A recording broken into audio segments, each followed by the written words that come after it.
على من لا نبي بعد أما بعد فأعوذ بالله السميع العليم من الشيطان الرجيم اعلموا أنما الحياة الدنيا لعب ولهو وقال النبي صلى الله عليه وسلم يا عبد الله کن فی الدنیا کا انک غریب او عابر سبیل اخرجہ البخاری۔ کرے اللہ سے دور تو تعلیم بھی فتنہ، املاک بھی اولاد بھی جاگیر بھی فتنہ، نہ حق کے لیے اٹھے تو شمشیر بھی فتنہ، شمشیر ہی کیا نعرہ تکبیر بھی فتنہ۔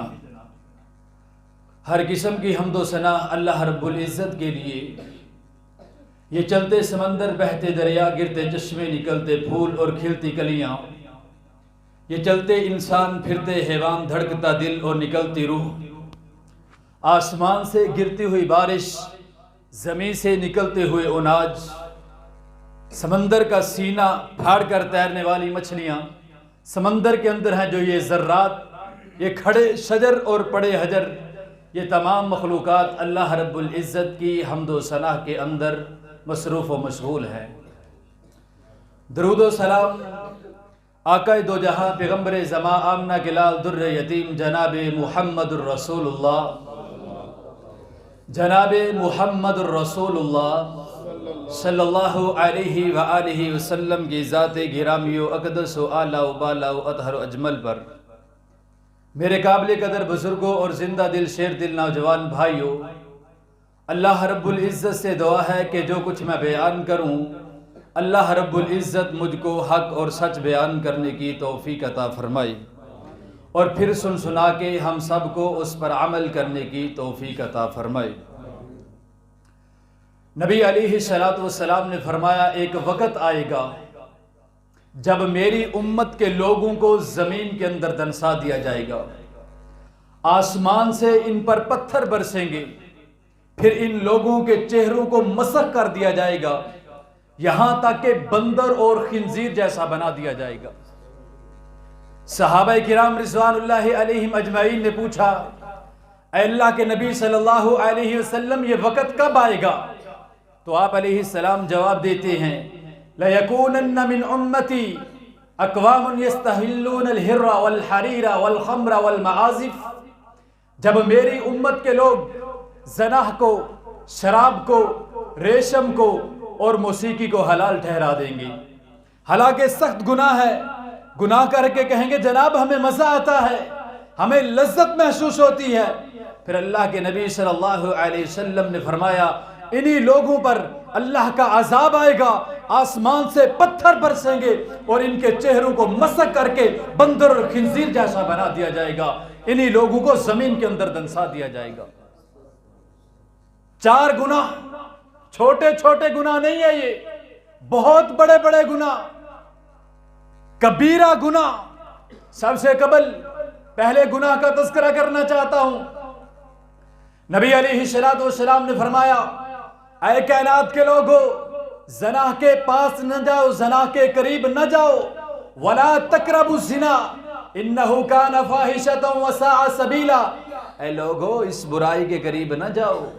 میرے پیغمبر علیہ السلام کی حدیث ہے ابن ماجہ کے اندر، رونگٹے کھڑی کر دینے والی حدیث، اللہ کے نبی علیہ السلام نے فرمایا اے میرے صحابہ کرام کی جماعت، اے میرے صحابہ کرام کی جماعت، ایک وقت آئے گا لوگوں کا ایمان تمہارے ایمان جیسا نہیں ہوگا بلکہ تمہارے عملوں جیسے ان کے عمل ہوں گے، مگر وہ جہنم کے اندر جائیں گے۔ اللہ کے نبی صلی اللہ علیہ وسلم بات ہمیں سمجھ نہیں آئی، ذرا کھل کے بتائیں۔ اللہ کے نبی صلی اللہ علیہ وسلم نے فرمایا اے میرے صحابہ کرام کے جماعت، جس طرح تم عمل کرتے ہو، جس طرح تم نمازیں پڑھتے ہو، جس طرح تم روزے رکھتے ہو، جس طرح تم نفل و نوافل قیام کرتے ہو، اسی طرح وہ لوگ بھی کریں گے مگر جہنم کے اندر جائیں گے۔ اللہ کے نبی صلی اللہ علیہ وسلم وجہ کیا ہے؟ آپ علیہ السلام نے فرمایا جب وہ تنہائیوں میں جائیں گے، جب وہ اکیلے ہوں گے وہ برائیاں کریں گے، جب وہ تنہائیوں میں جائیں گے غیر محرم عورتوں سے باتیں کریں گے، ان کی گفتگو اچھی نہ ہوگی، ان کا اٹھنا بیٹھنا اچھا نہ ہوگا، مگر نمازیں ضرور پڑھتے ہیں، روزے ضرور رکھتے ہیں، زکوٰۃ دینے والے، نفل و نوافل قیام کرنے والے، مگر جہنم میں اس وجہ سے جائیں گے کہ ان کا اٹھنا بیٹھنا، ان کی چال چلن ٹھیک نہیں۔ کیا ہم جب گھر کے اندر اکیلی بیٹھک ہو، خود بھی اکیلے ہی ہوں، اور کیا ہم اپنے موبائل پر کچھ غلط بات تو نہیں دیکھ رہے ہیں؟ کیا ایسا تو نہیں ہے کہ ہم اس موبائل سے گانے سن رہے ہیں کیا، یا کچھ اور دیکھ رہے ہیں؟ فرمایا وَلَا تَقْرَبُوا الزِّنَا إِنَّهُ كَانَ فَاحِشَةً وَسَاءَ سَبِيلًا، اے لوگو اس برائی کے قریب نہ جاؤ۔ کیا ہم الحمدللہ سارے مرد ہی بیٹھے ہیں، باتیں تھوڑی سی کھل کے بھی ہونی چاہیے، عورتوں نظر نہیں انسان ہے گا؟ نبی علیہ الصلوۃ والسلام کی حدیث کے مطابق کیا ایسا نہ ہو کہ تمہاری آنکھوں کا زنا لکھا جائے؟ تمہاری آنکھوں کا بھی زنا ہے، تمہارے ہاتھوں کا یہ زنا ہے کہ تم موبائل چلاتے چلاتے غلط چیز دیکھ جاتے ہو۔ مشکات المصابیح کے اندر حدیث موجود ہے، تمہارے کانوں کا زنا ہے۔ کانوں کا زنا اللہ کے نبی وہ کیسے؟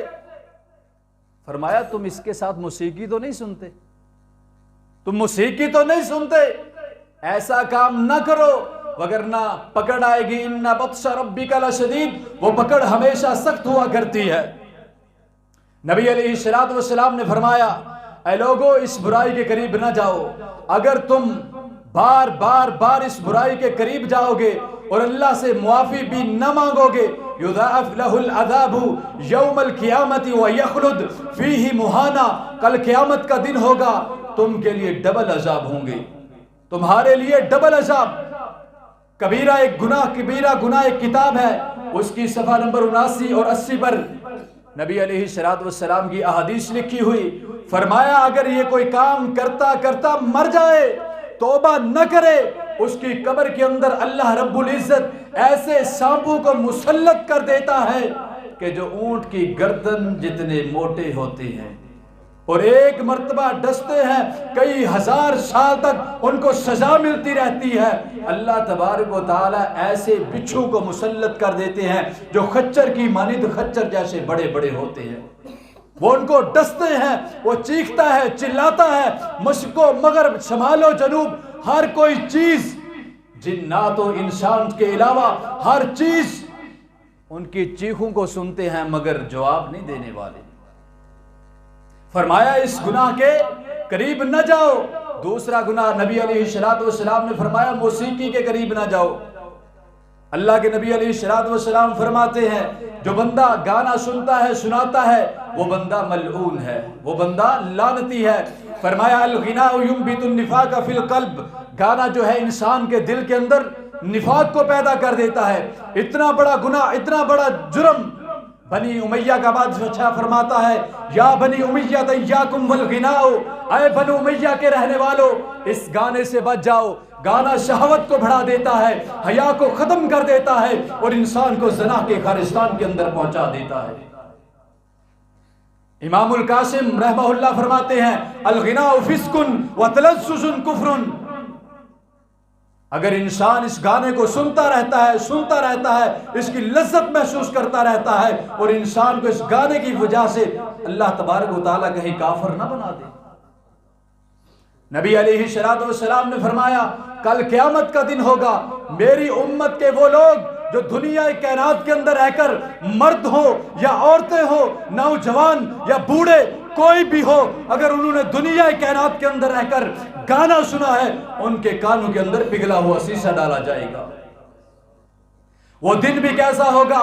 اللہ تبارک و تعالیٰ نے اس دن کا نقشہ کھینچا ہے، فرمایا اذا الشمس کورت واذا النجوم انکدرت واذا الجبال سجرت واذا العشار عطلت، جب سورج کو لپیٹ لیا جائے گا، سورج 1 میل یا 1.25 میل کی مسافت پر آ جائے گا، آسمان کی کھال کو اتار لیا جائے گا، ستاروں کو بے نور کر دیا جائے گا، جس دن زمین کو تانبے کا بنا دیا جائے گا، اذا رجت الارض رجا وبست الجبال بسا، جب زمین تھر تھر آ جائے گی، جب زمین کانپ اٹھے گی.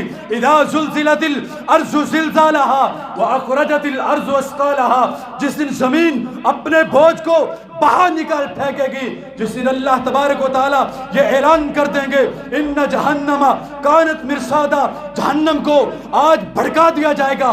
مسلم کے اندر حدیث ہے, اللہ تبارک و تعالیٰ اعلان کریں گے جاؤ میرے فرشتوں آج جہنم کو گھسیٹ کر میدان کے اندر لاؤ. فرشتے بھاگیں گے, دوڑیں گے, جہنم کے قریب جائیں گے اور جہنم کے 70 لگام ہوں گے. ہر ایک لگام کے ساتھ 70 ہزار فرشتے ہوں گے جن کی تعداد 4 ارب 90 کروڑ بنتی ہے. وہ جہنم کو گھسیٹ کر میدان کے اندر لائیں گے اور پھر جہنم ان جہنم کانت مرصادا, جہنم جو ہے وہ گھات لگائے بیٹھی ہے. کن لوگوں کے جو دنیا کے اندر مجرم ہے, یعنی مجرم کون؟ چوری, ڈکیتی, زنا, بدکاری, فحاشی, ریاکاری, جھوٹ, غیبت, بہتان بازی, تبرہ بازی, غیر اللہ کی عبادت, رشوت, جوا, سود خوری, دنیا کا ہر گناہ جس کے اندر پایا جاتا ہے ان کے لیے ان جہنم کانت مرصادا, جہنم جو ہے وہ گھات لگائے بیٹھی ہے. جہنم اپنے اندر ان لوگوں کو نگل لے گی. فرمایا یوم یفر المرء من اخیہ وامہ وابی وصاحبتہ وبنی, جس دن والد بیٹے سے بھاگے گا, بیٹا باپ سے بھاگے گا, ماں بیٹی سے, بیٹی ماں سے. ایک خامد نے ایک عورت کے ساتھ زندگی بسر کی ہے 50 سال 60 سال, وہ بھی آج ایک دوسرے سے بھاگ رہے ہیں. وجہ ان جہنم کانت مرصادا, جہنم جو ہے وہ لوگوں کے گھات میں بیٹھی ہے. کائنات کے لوگوں اپنی اصلاح کرو. کیا تمہارے اندر کوئی بے حیائی یا برائی کرنے والا تو موجود نہیں؟ کیا تمہارے اندر کوئی موسیقی سننے والا تو نہیں بیٹھا؟ اللہ سے توبہ کرو. میں دنیا کی مثال اس طرح دیا کرتا ہوں, پیغمبر کی حدیث کے مطابق, اللہ کے قرآن کے مطابق, اللہ تعالیٰ نے اس زمین کو اگر بنایا, اس کے اوپر کائنات کو بسایا, تو اس کی حیثیت ایسی ہے جس طرح ایک مچھر کے پر کے برابر ہوا کرتی ہے. اللہ تبارک و تعالیٰ نے اس کائنات کے اندر اس پوری زمین کو کتنا بڑا بنایا ہے آسمان کے مد مقابل. جس طرح ایک مربع کا گراؤنڈ ہو 25 ایکڑ, اس کے اندر ایک ٹھپا 5 روپے والا یا 2 روپے والا پھینک دیا جائے, زمین آسمان کے مقابل میں اتنی ہے. اس زمین سے یہ جو ہمارا سورج ہے 12 لاکھ گنا بڑا ہے. اس زمین سے ہم اگڑتے ہیں, ہماری حیثیت کیا ہے؟ یہ سورج جو 12 لاکھ گنا اس زمین سے بڑا ہے, یہ 90 کروڑ سورج مل جائیں تو ایک ستارے کا مقابلہ نہیں کر سکتے. آج ہم اکڑتے پھر تکبر کر رہے ہیں.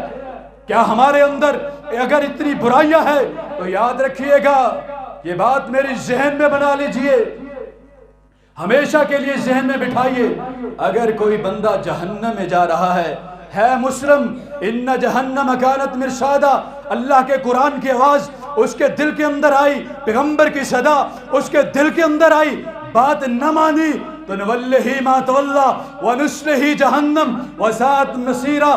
جدھر کو پھرنا چاہتے ہو کائنات کے لوگوں پھر جاؤ, ہم تمہیں واز سناتے ہیں, ہم تمہیں تقاریر سناتے ہیں.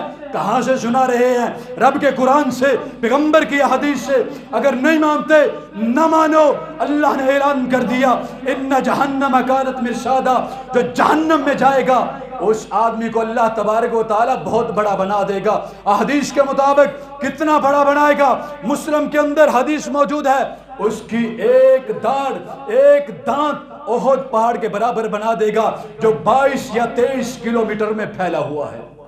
انسان کی ایک دانت. یہ بھی مسلم کے اندر حدیث ہے کہ اس کی یہ کھال جو ہے, اس کی یہ جو چمڑی ہے 42 فٹ 63 فٹ 42 ہاتھ, اللہ تبارک و تعالیٰ اس کی چمڑی کو موٹا بنا دے گا.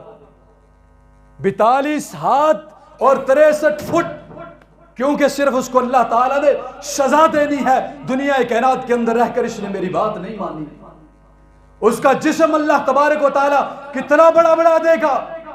یہ بھی ترمذی کے اندر, مسلم کے اندر, ابو یعلا کے اندر حدیث موجود ہے. اللہ تبارک و تعالیٰ اس کا جسم اتنا بڑا بنا دے گا کہ 3 دن تیز سوار گھوڑا دھڑاتا رہے مگر اس کا جسم ختم نہ ہوگا۔ یہ اللہ تبارک و تعالیٰ کی قدرت ہے، اللہ بنائے گا، اللہ جو چاہے کر سکتا ہے۔ اللہ ایک یعنی ناپاک قطرے سے اگر انسان کو بنا سکتا ہے، اس انسان کو پھر اللہ تبارک و تعالیٰ اتنا بڑا جسم بھی دے سکتا ہے۔ یہ بات یاد رکھنا۔ ہمارے اندر کوئی گناہ کرنے والا بیٹھا ہے، چند لوگ ہیں تو اپنے اللہ سے معافی مانگے، اللہ تبارک و تعالیٰ کے سامنے گڑ گڑائے۔ اللہ تبارک و تعالیٰ تمہیں معافی نہ کرے گا بلکہ تمہارے گناہوں کو نیکیوں کے اندر تبدیل کر دے گا۔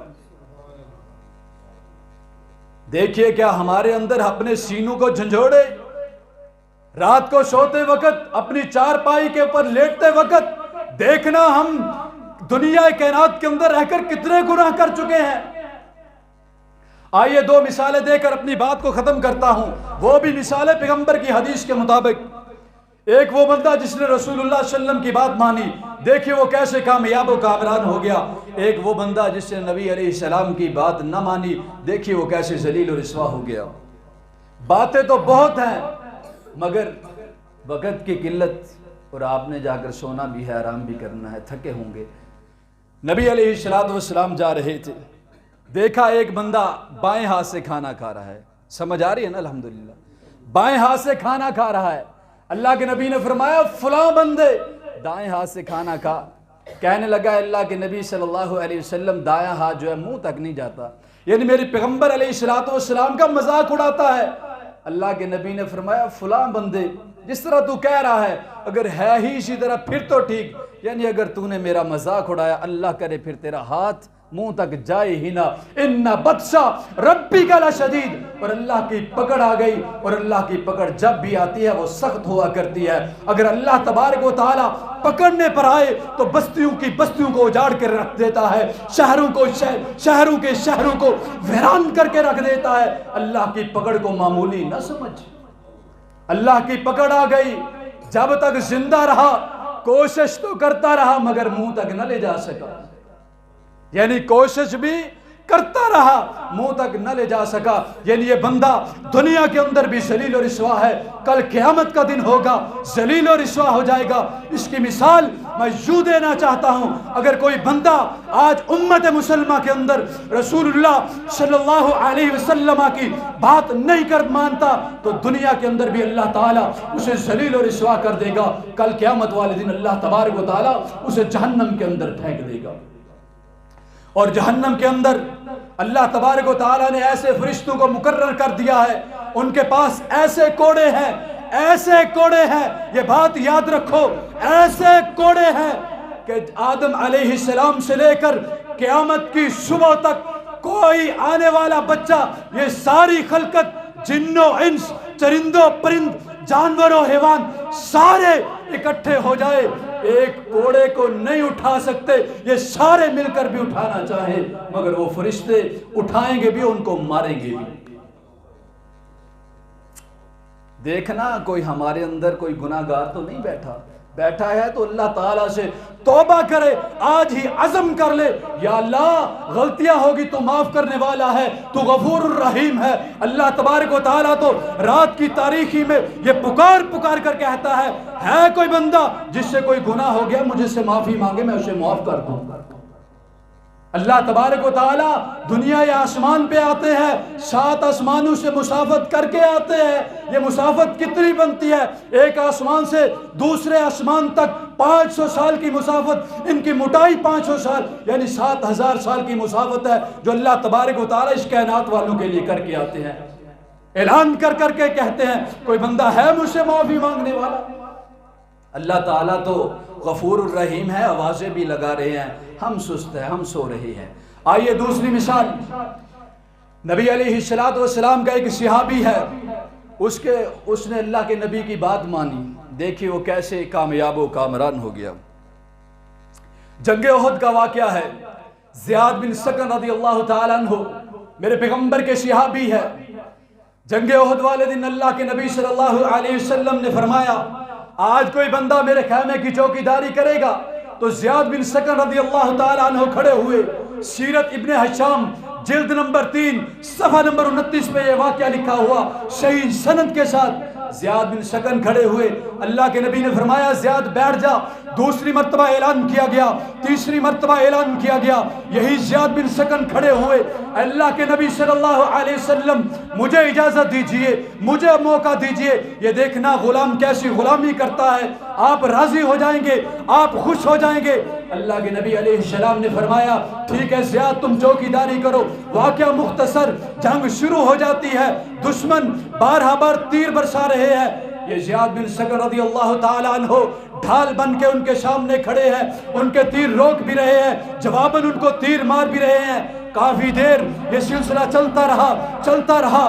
دشمن یہ سوچنے پر مجبور ہو جاتا ہے کہ ایسا صحابی ہے, کس طرح اس کو گرائے, کس طرح اس کو بچھاڑ دے. مگر دشمن کا کام ہے چالیں چلنا, سیدھا ہاتھ دکھا کر پوٹھے ہاتھ کی چال چلتا ہے. اکٹھے تیر چھوڑے, کافی زیادہ تیر چھوڑے جو زیاد بن سکن رضی اللہ تعالی عنہ کے کچھ چہرے پر لگتے ہیں, کچھ جسم پر لگتے ہیں. زمین پر گر گئے, جسم سے خون بہنے لگا, بے ہوش ہو گئے. زخمیوں والے خیمے کے اندر لے جایا گیا. تھوڑی دیر بعد ہوش آ گئی. پوچھا میں کس جگہ ہوں؟ صحابہ کرام نے بتلایا آپ زخمیوں والے خیمے کے اندر ہے. کہا مجھے وہیں پر لے جاؤ جس جگہ پر میرے پیغمبر نے میری ڈیوٹی لگائی تھی. صحابہ کرام کہنے لگے آپ نہیں جا سکتے. کہا مجھے لے جاؤ. کہا نہیں جا سکتے. کہا اللہ کا واسطہ دیتا ہوں مجھے لے جاؤ. جب زیاد بن سکن رضی اللہ تعالیٰ عنہ نے اتنا مجبور کیا تو صحابہ کرام نے دوبارہ پیغمبر صلی اللہ علیہ وسلم کے خیمے کے سامنے چھوڑ دیا. زیاد بن سکن اپنی تلوار کے سہارے کھڑے ہی ہو رہے تھے. پھر دشمن نے تیر چلایا جو سینے میں لگتا ہے, چھلی کر کے دوسری طرف نکل گیا. اللہ اکبر کا نعرہ لگایا اور پھر زمین پر گر جاتے ہیں. یہ صدا, یہ آواز اللہ اکبر کی میرے پیغمبر علیہ السلام کے کانوں میں پڑتی ہے. اللہ کے نبی علیہ السلام اپنے خیمے سے بھاگے ہوئے آئے, دوڑے ہوئے آئے. جوتا نہیں پہنا تھا, اسی طرح بیٹھ گئے جس طرح آج ہم تشہد میں بیٹھتے ہیں. اللہ کے نبی علیہ السلام نے زیاد بن سکن کو اپنی گود میں لے لیا. دیکھا میرا صحابی خون کے اندر لت پت ہے. میرے پیغمبر علیہ السلام سے میرے پیغمبر کی آنکھوں سے آنسو جاری ہو گئے اور زیاد بن سکن کے چہرے پر گر رہے تھے. یارو وہ کیسا منظر ہوگا جب پیغمبر کے آنسو تھے اور زیاد بن سکن کا چہرہ تھا, کیسا منظر ہوگا, کیسا حسین منظر ہوگا. زیاد بن سکن نے پوچھا اے اللہ کے نبی صلی اللہ علیہ وسلم کیا میں نے جو چوکیداری کی ہے, کیا جو میں نے غلامی کی ہے, آپ مجھ سے راضی ہو, کیا آپ مجھ سے خوش ہو؟ اللہ کے نبی صلی اللہ علیہ وسلم نے فرمایا اے زیاد میں تم سے بڑا راضی ہوں, میں تم سے بڑا خوش ہوں. یہی باتیں کر رہے تھے, روح پرواز ہو جاتی, یعنی زیاد بن سکن شہید ہو گئے. اللہ کے نبی صلی اللہ علیہ وسلم نے یوں آسمان کی طرف دیکھا, مسکرا دیے, ہنس دیے. بعد میں صحابہ کرام نے پوچھا اے اللہ کے نبی صلی اللہ علیہ وسلم کیا معاملہ تھا, کیا ماجرا تھا؟ پہلے رو رہے تھے, بعد میں مسکرائے کیوں, بعد میں ہنسے کیوں؟ نبی علیہ السلام نے فرمایا واللہ اللہ کی قسم یہ جو زیاد بن سکن ہے اس کا استقبال اللہ تبارک و تعالیٰ نے نورانی فرشتوں کے ساتھ خود کیا ہے. دیکھو جس نے رسول اللہ صلی اللہ علیہ وسلم کی بات مانی, اللہ تبارک و تعالیٰ خود اس کا استقبال کر رہے ہیں. آج ہم کو بھی چاہیے کہ قرآن و حدیث پر عمل کرے. اگر قرآن و حدیث پر عمل نہ کیا تو تباہ و برباد ہو جائیں گے. اللہ کی قسم اللہ تبارک و تعالیٰ نسلوں کو تباہ و برباد کر دیتا ہے جو رسول اللہ صلی اللہ علیہ وسلم کی بات نہ مانے. اللہ تبارک و تعالیٰ ان کے گھروں کو اجاڑ کے رکھ دیتا ہے. اللہ تبارک و تعالیٰ ان کے گھروں کو ویران کر کے رکھ دیتا ہے جو رسول اللہ صلی اللہ علیہ وسلم کی مخالفت کرتے ہیں. یہ اللہ اور اس کے رسول کی مخالفت نہیں تو اور کیا ہے؟ جو میں نے ایک حدیث پڑھی, اگر کوئی بے حیائی کرنے والا ہے, کوئی برائی کرنے والا ہے, کوئی موسیقی سننے والا ہے, باز آ جائے اللہ سے معافی مانگے. یہی موسیقی کی بات کرتا ہوں. آج اسی گاؤں کے اندر کوئی کنجر آ جائے, یعنی کوئی گلوکار آ جائے تو دیکھنا کتنی محفل سجتی ہے. ٹکٹیں بھی خریدیں گے, پیسے بھی دیں گے, اور مجمع دیکھنا, ہجوم دیکھنا. جب رسول اللہ صلی اللہ علیہ وسلم کی بات آئے، کوئی عالم دین آپ کو بات سنانے والا ہو، فری میں آئے، پیسے بھی نہ لے، تمہارے لیے کھانے کا انتظام بھی ہو، سب کچھ ہو، تو بندے 10 20 30 50 100، یہ رسول اللہ صلی اللہ علیہ وسلم کی مخالفت نہیں۔ اللہ کے نبی صلی اللہ علیہ وسلم نے فرمایا، سلسلۃ الصحیحہ کے اندر حدیث ہے، جو بندہ اللہ کے گھر کو آباد کرتا ہے، اللہ تبارک و تعالیٰ اس کے گھر کو آباد کر دیتا ہے۔ دوسری حدیث سلسلۃ الصحیحہ کے اندر حدیث ہے، نبی علیہ الصلوۃ والسلام نے فرمایا، کل قیامت کا دن ہوگا، اللہ رب العزت اعلان کریں گے، اللہ تعالیٰ اعلان کریں گے، آئے میرے فرشتوں، آئے میرے فرشتوں، آج میرے جو ہمسائے ہیں میرے قریب کر دو۔ فرشتے بھی تعجب سے پوچھیں گے، یا اللہ آپ کے ہمسائے وہ کون لوگ ہیں؟ اللہ تبارک و تعالیٰ فرمائے گا، آج وہ میرے ہمسائے ہیں جو دنیا کائنات کے اندر رہ کر میرے گھروں کو آباد کیا کرتے تھے، آج میں اللہ ان کا ہمسایہ ہوں۔ جو میں نے حدیثیں سنائی ہے صحیح سند کے ساتھ اور صحیح واقعات، اور مجھے ایک ایک حوالہ بھی الحمدللہ ان کا یاد ہے، جو کچھ سنایا اللہ تعالیٰ عمل کرنے کی توفیق عطا فرمائے۔ آتی تو رہی کانوں کے اندر دردناک آوازیں، میرا اور تیرا دل اپنے ہی خیالات میں گم تھا، جس دور پہ نازا تھی دنیا، اب ہم وہ زمانہ بھول گئے، اوروں کو جگانا یاد رہا، خود ہوش میں آنا بھول گئے، منہ دیکھ لیا آئینے میں پر داغ نہ دیکھا سینے میں، جی ایسا لگایا جینے میں پر مرنے کو انسان بھول گئے۔ وآخر دعوانا ان الحمدللہ رب العالمین۔